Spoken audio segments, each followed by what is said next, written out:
võtame siia ka Elva peatreeneri Veiko Haani, kes kindlasti on natukene rõõmsamate emotsioonidega siia tulemas. Mis täna siis võidu lõpuks tõi? Teine poolaeg oli kohe hoopis teine tera võrreldes esimesega ja mis selle võidu lõpuks koju tõi?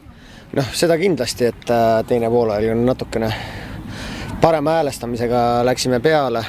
Esimesel poolajal ikkagi noored poisid olid selgelt agressiivsemad ja kahevõitlustes ja sellistes olukordades jäime ikkagi alla. Natukene esimesel poolel õnne, et see penalt tuli niimoodi meie kasuks, aga teisel poolajal jah,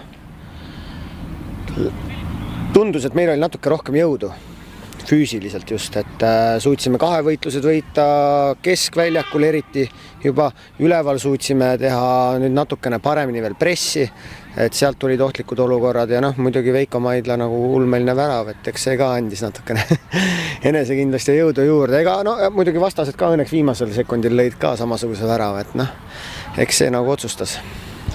Mis sa võistkonnale poolajal ütlesid siis, et teiseks poolajaks häälestus nõnda parem oli? Ega me suurt ei pea seal selles suhtes midagi ütlema, et enamus on täiskasvanud mehi, et nad ise saavad ka aru, mis nagu ja kuidas tuleb väljaku peal olla ja kuidas mängu suhtuda. Põhiliselt rääkisime seal mõned taktikalised asjad üle, et kuidas me tahaksime ikkagi, et see pall liiguks ja kus kohas oleks mõned mängijad ja eks see natukene tõigi siis edu. Tammeku vastu tõenäoliselt natuke emotsionaalselt ka magusam võit arvestades, et Tartumaa nii-öelda derbiga ikka tegemist on.